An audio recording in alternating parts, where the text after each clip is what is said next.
The manhwa begins with a man stepping into a cafe, instantly becoming the center of attention. All the other customers are head over heels, stunned by how handsome he is. He walks confidently to the counter, where the female worker greets him and asks about his order. But something feels off. The man clearly knows her. He asks when she's getting off work, but she shifts the topic and asks if the store will be open next week for its anniversary. He replies that if she hasn't decided yet, she could always come away with him. Annoyed, she states that she'll assist the next customer behind him instead. However, the girl behind this striking man, swayed by his beauty, assures him that he can take his time ordering. This pleases him, and he teasingly tells his Nuna that he'll take his sweet time now, further irritating the female lead. She tells him flatly that if he doesn't plan to order, he should step aside. He laughs it off and complains that she's really going to keep treating him as just a customer. To him, it feels distant. He wishes she would call him by name. Fed up, she calls him Mr. Yun. He immediately argues, asking her to just call him Yun. Sighing, she finally gives in and asks what he wants to order. He chooses the honey grapefruit drink. A fellow worker, curious, asks the female lead what kind of relationship she has with Yun. She brushes it off, saying it's just a cafe owner and customer relationship, but the coworker isn't convinced. After all, Yun comes every single day just to see her. She reluctantly agrees that his constant visits have increased their customer traffic. She walks over and hands him the drink. Once again, Yun asks her if she truly has no free time. He adds that it really hurts his feelings. For a low-tier esper like him, it's hard to get a guide, especially since his match rate is so low. But she clearly doesn't believe this. Her reason for refusing him isn't about disbelief or availability. It's because he is the ticking time bomb that could destroy the peaceful life she's carefully rebuilt. She calls his name but immediately stops herself. That's not the name she should use for him. She asks if she should call him instead the Meshan Guildmaster Yun. People say life is unpredictable, but her life has gone far beyond that. She remembers the day it all changed. She had just been sitting at a bus stop when she suddenly heard a strange sound. Her balance wavers, her vision blurs, and she thinks she's collapsing, dying from an unknown cause. But when she opens her eyes, she realizes she's no longer Zhang. She has become Amelia, the illegitimate daughter of a count's family. Coldly treated by everyone, she's been arranged into a loveless marriage with the crown prince. She finds herself trapped inside the typical linear family background of a fantasy romance novel. She is so over it. To avoid the disastrous fate ahead, she decides that her only option is to become a runaway female lead. After much consideration, she finally makes up her mind. She begins to study the imperial language. By the time she masters it, war breaks out in the empire. During the war, one member from each family must go to the battlefield. And of course, instead of the legitimate child, it's the illegitimate Amelia who is chosen. Thankfully, she possesses an outstanding ability that allows her to survive. That's how 5 long years pass. Now, while enjoying the victory festival, she is genuinely happy. She feels like, finally, she will be able to completely sever ties with the family that cast her aside. When she first woke up in Amelia's body, she had no connections, no wealth, no gain. But now, she has all of that. She no longer has anything to worry about. But then again, she hears that same strange sound she heard 7 years ago. The same one from the bus stop. And just like that, Zhang is back. She recognizes the familiar pattern of hospital gowns. Overwhelmed with emotion, she feels like she's truly returned to her original world. She is finally back at her old workplace. But then she hears someone shouting from outside. A woman yells that he's not the one, before storming in and shouting at Zhang that she'll introduce her to someone better. Zhang, confused, doesn't recognize her at all. The woman Shim starts shaking, asking if Zhang really doesn't remember her just because she once told her to break up with that guy. Shim rants that there are plenty of other young men in their 20s to date, but Zhang has no idea what she's talking about. It's only then that she realizes Shim is talking about being in their 20s. Zhang starts to wonder if 7 years really did pass while she was Amelia, then the person who was living in her body during that time was Amelia, the real one. Zhang asks if Shim is saying that she's dying. Over the past 7 years, instead of going to college, Zhang has apparently been taking care of a man named Lien and opened a flower shop. And then there's the part about lending money to her boyfriend. She also learns that her parents have moved to the countryside. Another person shows up, saying he's glad that she's awake, but there's one problem. Shim says that if it's not too urgent, they should go through the proper discharge process and talk at Zhang's house. But the Manwu drops a bomb. Because of the rampage caused by a high-ranking esper, Zhang's house has collapsed. Now standing like a praying monk, John wonders aloud what an esper even is. Is it some kind of typhoon? What kind of esper would randomly destroy a house like hers? Unless an elephant just appeared in the middle of the road, what would cause that kind of destruction? She is crying now, questioning why, for heaven's sake, her life just can't go smoothly. It has been a year since John returned, and she thought she had finally settled back into an ordinary lifestyle. But this world has long since transformed into something resembling a modern fantasy novel. The collapsed house was just the beginning. Everything she encountered since then left her in shock.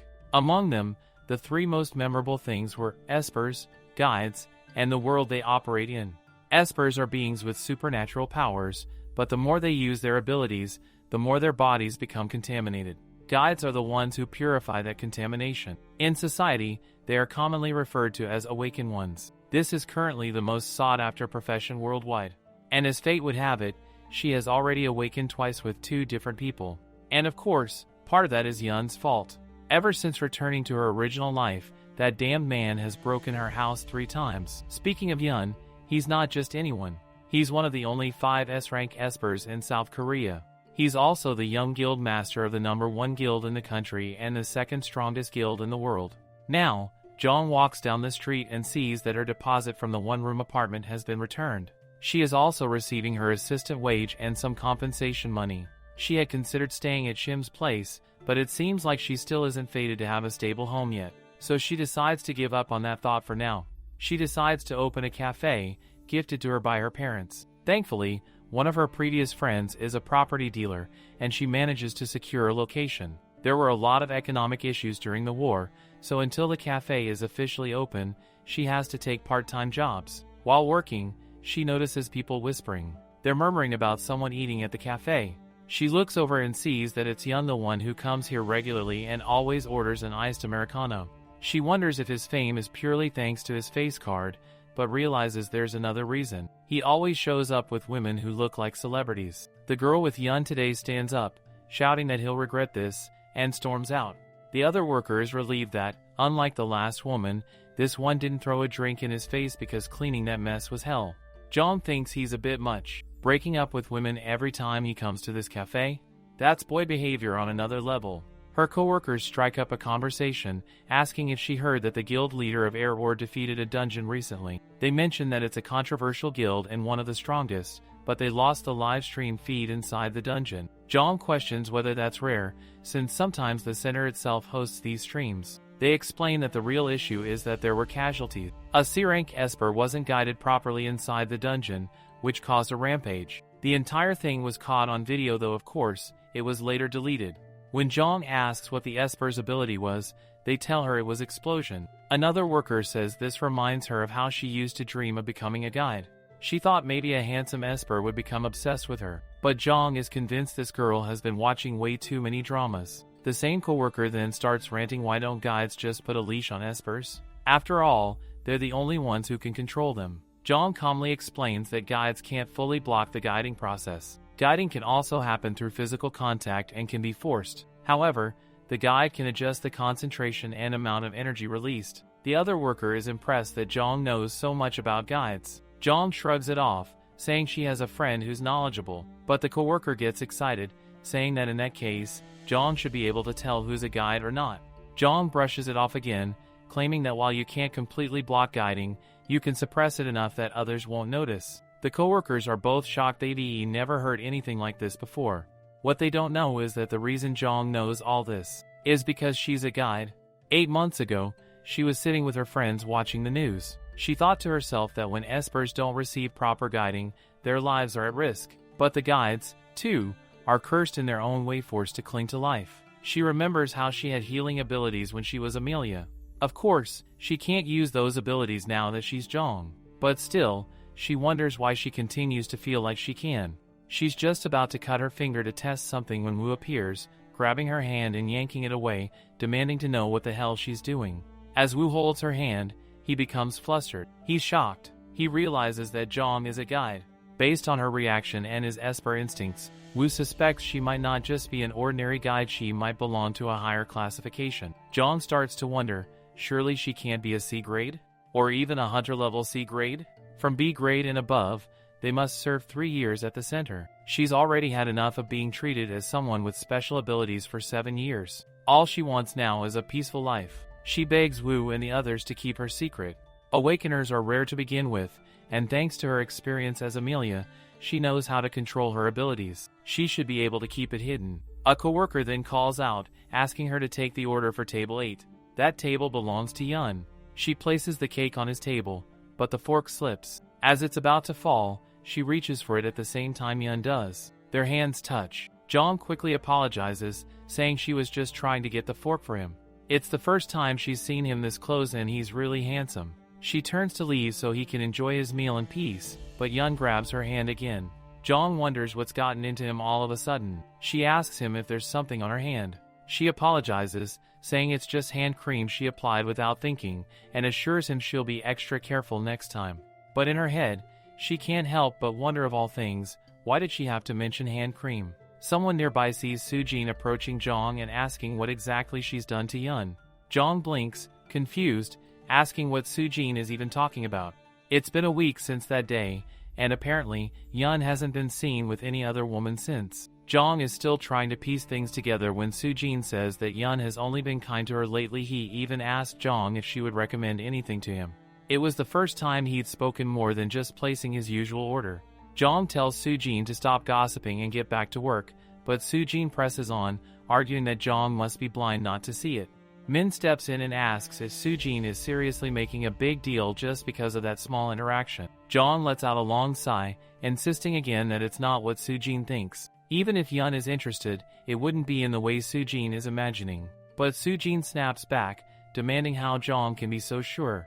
Before things escalate further, Min starts dragging Sujin away, telling her to drop it and get back to work. Jong doesn't respond. She's quiet, almost unaware of their squabbling. The feeling Yun gave her wasn't simple interest, it was more like caution or curiosity. She says aloud to Min that she'll take care of the coupons, and he can handle cleaning instead. As Jong sifts through the coupons, she thinks about how Yun didn't take one with him the last time he visited. Min casually tells her that he asked Yun once, and Yun said he didn't need a coupon. Min then says he'll be right back, he needs to make a quick call. Outside, it's raining. Someone steps into the cafe. It's Yun. She hasn't seen him for a week. Jong greets him with a surprised hello. From the way he looks, it's clear he's not feeling well. She gestures for him to take a seat, but instead, he directly places an order, an iced Americano. Her confusion spikes. He wants something cold in this weather? It's chilly, raining, and from his pale complexion, he doesn't look remotely okay. She gently suggests he try something warm instead.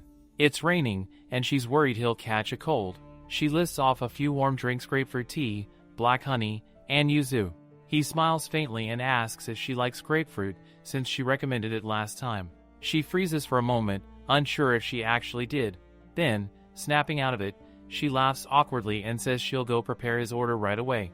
He hands her his card and glances at the coupons on the desk, asking about them. She explains that the cafe stamps them each time someone buys a drink, and after 10 stamps, they get a free one. She asks if he'd like one. He nods faintly, but Jong notices something else. His complexion is worsening. Without thinking, she places the back of her hand on his forehead and asks if he's really okay. It's a habit, something left over from when she was Amelia. But the moment her hand touches him, something swirls around him, an odd sensation she can't explain. Startled, she pulls her hand back immediately, wondering what on earth just happened. She apologizes, saying she didn't mean to touch him like that, and urges him to get checked at a hospital. Then she mentions the coupon again, saying she'll need his name to write on it. But just as he's about to speak, the noise in the cafe rises sharply. The news blares that Korea has finally done it. The Massian Guild has cleared an A-rank dungeon in record time. She hears the name and freezes, turning cold all over. Massian Guild. The very ones who destroyed her house. She clenches her fists, muttering that she just needs to get her hands on that bastard Wu Yun. But then she catches his expression. She realizes with horror, did she say that out loud? She stammers out another apology, her voice flustered, and again asks for his name. Looking just as nervous as she feels, he answers. He's Ju Yun. Maybe the very same one she's been dying to kill. Shim is now talking to Jong about Sujin moving abroad to study. Shim asks why Jong didn't tell her earlier, and immediately tells her not to worry, Jong can come stay at her place. Shim assures her it's no big deal at all, and after all, Jong was the one who let her crash at her place when Shim had already kicked her out once. Jong smiles, saying it's alright. The cafe will be completed soon, so she can just live there anyway. But the real reason is that Soo-jin will be leaving in a week, right after the cafe reopens, and Min has already done so much to help. Jong doesn't want to trouble him any further. Shim then casually brings up a rumor she heard that there's a really handsome man who frequents Jong's cafe and is supposedly interested in her. Jong blinks, asking how Shim knows about that, and Shim just shrugs, saying that it's Soo-jin who told her. And Soo-jin is Jong's junior, after all. Jong agrees that Yun is handsome, but quickly adds that he doesn't show the kind of interest everyone assumes. He's more like a researcher who got his hands on an unidentified object, the way he observes things. She brushes it off and tells Shim it's nothing. Then, flipping the conversation, she asks how Shim has been lately. Shim sighs, saying she's been super busy because a new esper just joined, and he's been nothing but a headache. She explains that he's still a B rank, but right after joining the guild, he sexually harassed one of the members. It's caused all sorts of problems, and most people think they should let it go just because the one he harassed is a low-ranking guy. This makes Jong clench her jaw so much for all the talk about equality. There are disparities in treatment everywhere. Even among awakened beings, treatment differs based on rank. In this world, explosions of power are a common occurrence, but fairness clearly isn't. Jong then asks what happened with the compatibility test between Woo and Shim. Shim suddenly grows quiet, admitting that their compatibility increased. She's afraid that, in that case, Woo might start liking Jong. Jong immediately curses her out, demanding if she's seriously trying to pair her up with Shim's own crush. Shim apologizes, but also defends herself, saying it's common among awakened ones to become couples when they have greater compatibility. Jong rolls her eyes and says it's just emotional misunderstanding caused by guiding. Even if there's some mutual interest, it doesn't mean they're destined to fall in love. Shim agrees, a little, but then adds that with high-ranking hunters, it is possible. She mentions an A-rank named Adair who, out of obsession for his guide, ended up killing surrounding espers. Both Adair and his guide went on a rampage and died.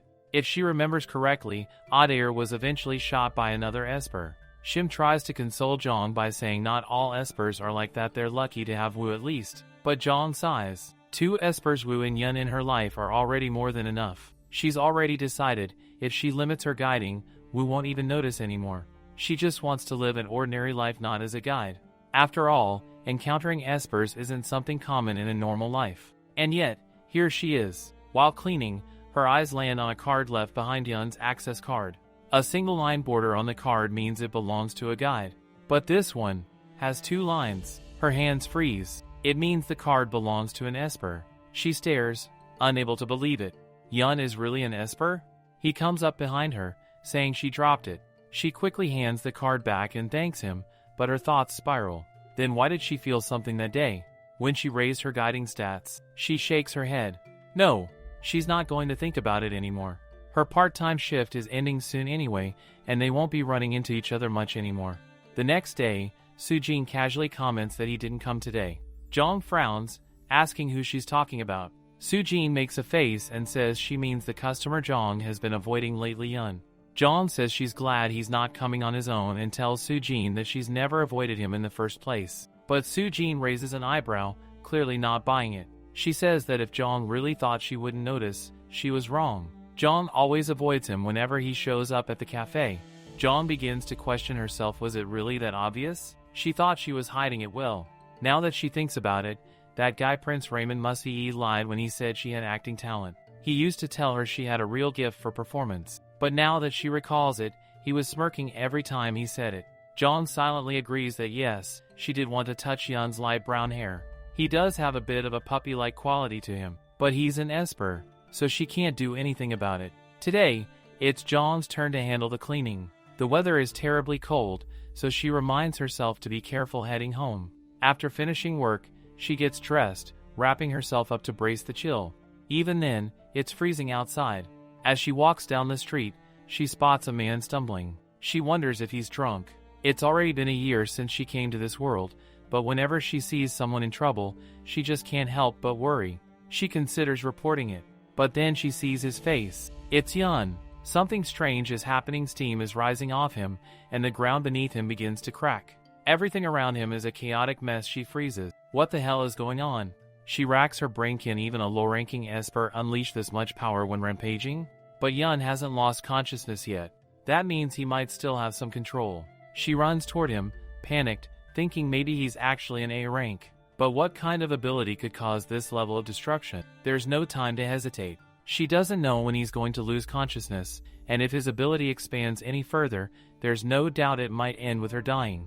This is really bad. She gets close to him, grabs his face with both hands, and calls out his name. She shouts at him to snap out of it. Just as expected, touching isn't enough. She's confused. What the hell is she even supposed to do?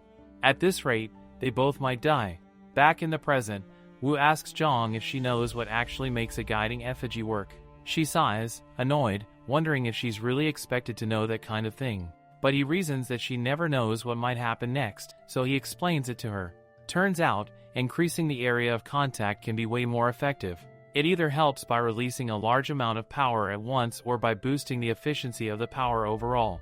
For example, there's something called mucosal guiding. Back to the present again, she tells Yun to open his mouth. And then, she kisses him. She swears to herself that this is strictly a life-saving activity, nothing more.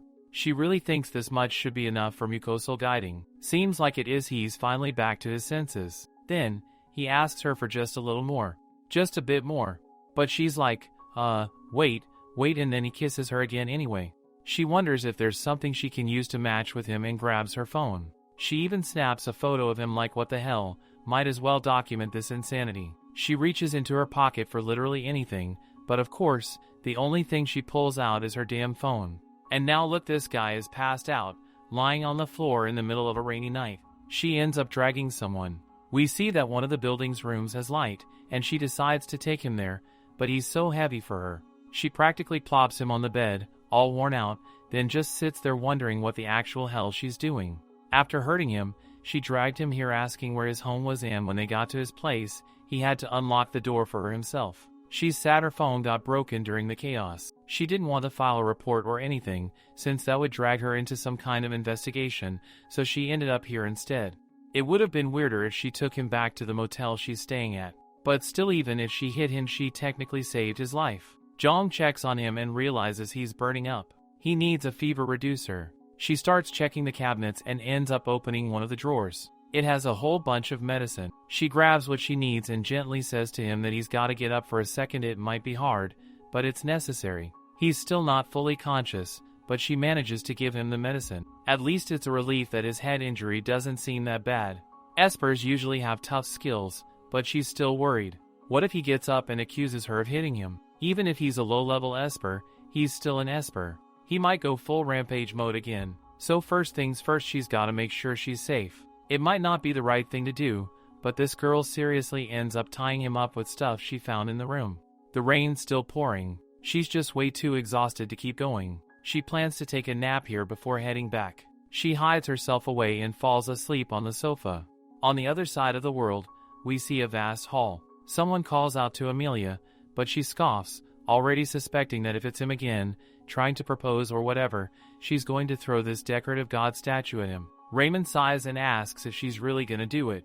She claps back at Raymond, but then she corrects herself and says, "Crown Prince." He just laughs, says it's all good, she can call him whatever she wants. He asks if she's thought about what she's planning to do next. Amelia replies that it's step by step. She'll take her revenge, no matter what.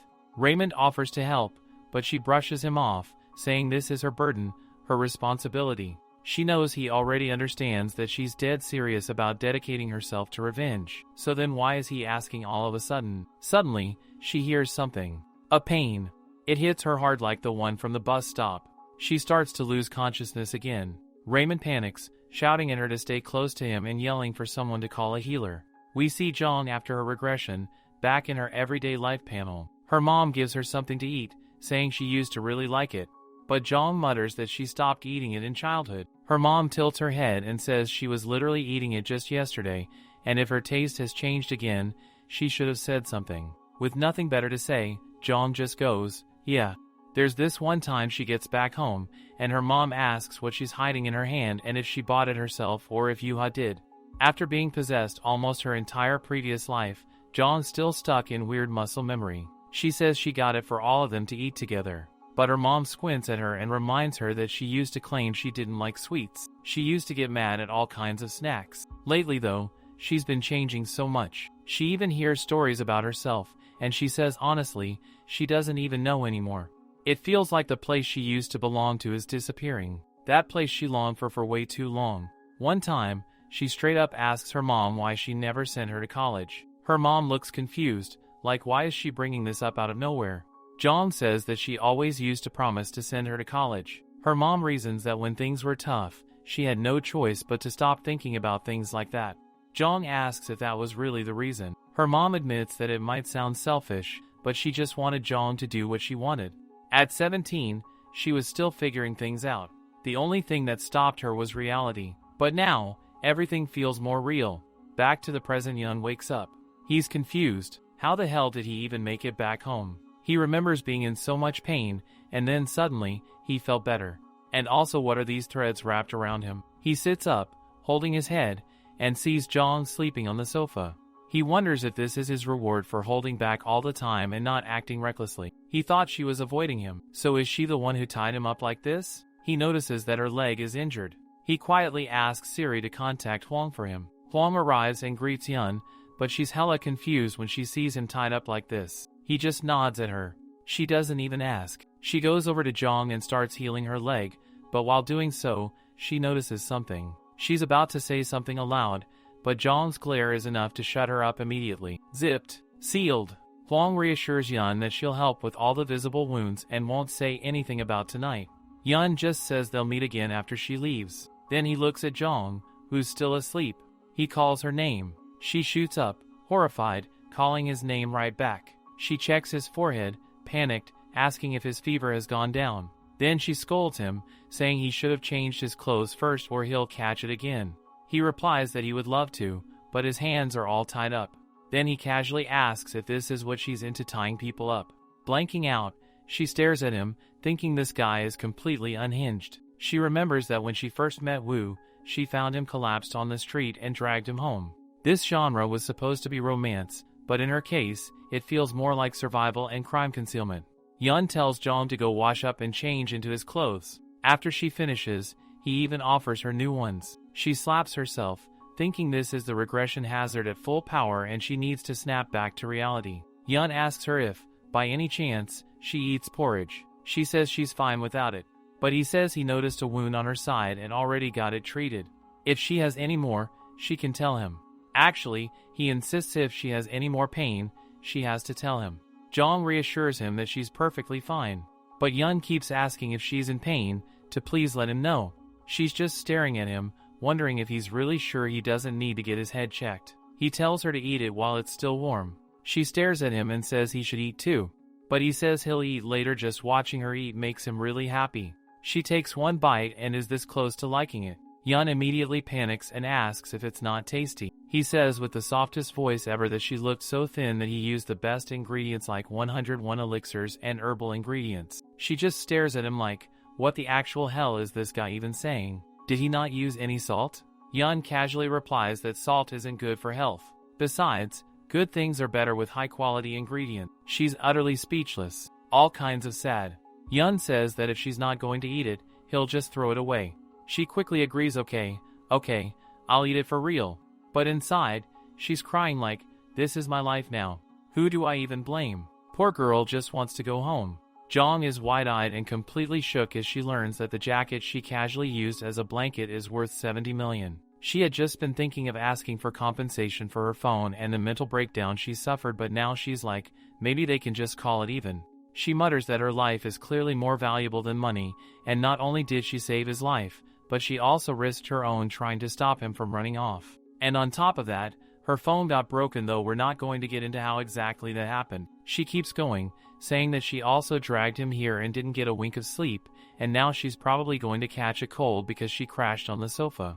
All this man has to say in response is that he wants her to call him by his name. She calls him Yun and stands up, saying fine, from now on they'll agree to stop pretending they don't know each other. Yun replies that he's the one who actually owes her, and he just wants to return the favor. Jong, blinking in disbelief, wonders if this guy is dumb or what, because not only is he canceling her debt, he's trying to offer even more favors. She admits that she may have brought up all the service fees herself, making her sound like some greedy woman. Yun, with his puppy eyes, tells her again that, like she said earlier, his life is the most important thing and she risked hers to save his. It bothers him to just let her go freehand like this. She considers it.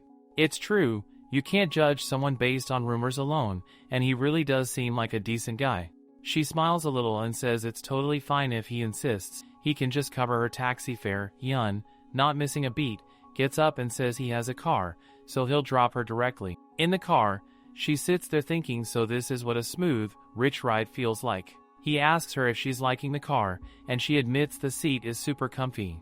Yun casually says that if she likes it, she can have it. Jong is like, stop, she doesn't even have a place to park it. It's clearly a luxury car, and she murmurs under her breath that if this dude has enough money to just give away stuff like this, then wow. She says he can just drop her at this side.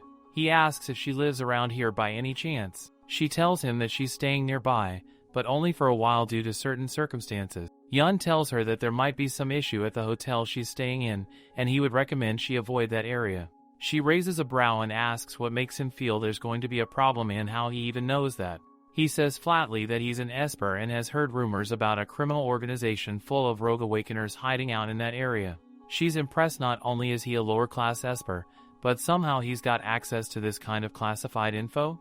She's also kind of baffled at that whole lower-class label. She tells him she picked up his access pass last time, too. But even if the Rogue Awakeners thing turns out to be fake, just hearing about it makes her uneasy. She doesn't want to rely on him anymore, so she asks if he can drop her off at the subway station. She'll go to a friend's house. Yun just nods at that. The next day, we see Jong at the cafe looking totally wiped. Cut to last night when she arrived at her friend's place, she found it weirdly quiet. She called out that she was here and asked if her friend was in. But in the end, no one came out. She ended up spending the night at a 24-hour cafe and now feels absolutely dead. Seo Jin comes up and points out that she's wearing a Gucci shirt limited edition and that the price depends entirely on the buyer. She asks Jong if she really bought it. Jong quickly explains that it belongs to her friend, which instantly makes her think about that 80 million won coat and now this Gucci shirt. She needs to return it after work. Later, she heads to Yun's house and stands at the door, saying she's sorry for stopping by but needed to return the shirt. She says he doesn't have to rush. She was actually going to ask him to come downstairs so she could give it back in person. She raises her hand, about to ring the bell, when suddenly the door opens. She's shocked she didn't even ring yet.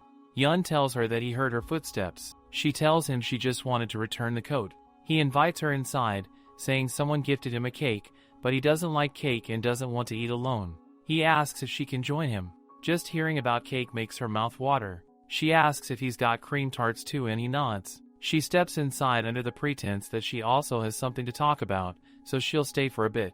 She tells him she was about to wash the shirt, but was worried it might get damaged, so she brought it as it is. Yun tells her it was a gift. If she doesn't like the scent, he can get her something else. Then, he asks for her name. She tells him her name is Jong. They shake hands as he asks how old she is. She tells him she's 25. Yun, being 23, asks if he can call her Nuna. She tells him that she doesn't mind, but deep down she wonders if they really are this close after everything. He asks if something happened, noticing that she doesn't look well. She explains that finding a place to live isn't easy, and when booking in the same areas, the prices tend to spike. He reminds her that she had told him she'd be staying at a friend's house. She admits that her friend isn't home and that her phone broke, and she was supposed to hear back after eating, but never did. Eventually, he brings it up directly. If she doesn't have a place to stay, she can stay with him. He mentions he has an empty room, that he rarely comes home, and that the building's security is solid. If she's uncomfortable, he at least wants to help her find a good place. She tries to say there's no need for that, but he insists he genuinely wants to repay her, so why not stay here? He shows her a hotel picture, and she's stunned by the look of the place. She says that even if it's meant as repayment, the place is way too much. He picks up on her concern and guesses that if money is the issue, she could just come to his place instead. But she's thinking, girl, he keeps coming back to this point. She even starts to say she might eventually get a place, but in her mind, she wonders just how much she even has left in her bank account. She questions if this is really the time to be thinking about pride. He just wants to help her and she figures she can think of it as the morally right thing. Still gloomy, she tells him she'll stay here for a few days. But through all this, she discovers something else. Yun comes here every day. He walks up to her and asks if her shift ends at 10 today. Seo Jin looks completely confused, pulling up her business smile. Jong, who is nearby, comments that everything's fine. Yun then says that in that case, he'll be waiting for her. He also casually adds that he brought her car today. Before he can drop more tea, she quickly cuts him off, but she can tell Seo Jin already heard everything. She tells Jong she'll clean up so he can go first. Jong offers to help, but Seo Jin, being a low-key matchmaker, blocks her path and pairs her off with Yun. Once Jong is gone, she asks Yun if he came to pick her up. He lies, saying the timing just worked out and they're headed in the same direction. She tells him next time, he doesn't need to wait for her. Back at home, he asks her if she's done showering and invites her to come watch a movie with him. She sits to watch it, expecting something chill, but it turns out to be a thriller. The movie is about some killers, and it terrifies her. Yun tries to reassure her, telling her things like this only happen in movies and even there, the logic is off. He points out that with a knife like the one in the film, it wouldn't even cut through properly unless you stab 2 or 3 times. That explanation makes her question whether that was really meant to be comforting. He thinks this isn't fun at all and offers to switch to something else. But she turns to him with a question: can someone really not cut through in one strike? Yun says they can, but only if they're an esper. The character in the movie isn't, so that's why it doesn't work. She admits it's not that reassuring. The thought that espers exist in this world and something like this could actually happen is unsettling. Trying to comfort her, he gives her some chocolate. She thanks him and then asks if he still needs guiding. If yes, she can help, but if not, it's cool too. He suddenly grabs her hand and says he does want her help, his eyes locking with hers. The gesture startles her, and she pushes him away, telling him she gets it, so he can back off. But that moment really shook her. They're still holding hands when she blurts out a question, asking if he's dating anyone. The question leaves him completely flustered. Jong tells Yun that if he has a partner, it wouldn't be right for her to stay here any longer. Yun asks if she's referring to the person he was supposedly seeing before. She assumes he means things must have ended, but Yun clarifies he has never dated anyone. She understands that what he's really saying is that he isn't involved with anyone now, but Yun insists again that he's never dated anyone, not even once. He keeps repeating it, his voice earnest. It's almost 1 a.m. when Jong, who is guiding him at the moment, begins to think that J.E. might be a truly unfortunate person, a low-ranking esper with even a low match rate. Yun begins to get sleepy and quietly rests his head on her shoulder. Jong wonders whether this much guiding will be enough. She gently reminds him that it's already 1 a.m. and suggests they go to sleep. They both exchange soft goodnight wishes and turn in for the night. The next morning, Jong jolts awake and shouts in shock at a strange noise. She sees that the gate to her room is open. She's absolutely certain that Yun would never come in without knocking. Holding a lamp as her weapon, she steps out cautiously. Just as she's about to swing it at the intruder, a man with purple hair starts shouting that no matter how busy Yun is, last time's meeting was important. But he freezes mid-sentence the moment he sees Jong. Startled, Jong quickly hides the lamp behind her back and awkwardly asks if he's a friend of Yun's. The purple-haired man is confused to find a woman in Yun's apartment, but he also knows Yun wouldn't allow a stranger inside. Then it hits him Yun was asking about a healer and also mentioned the berry cake shop yesterday.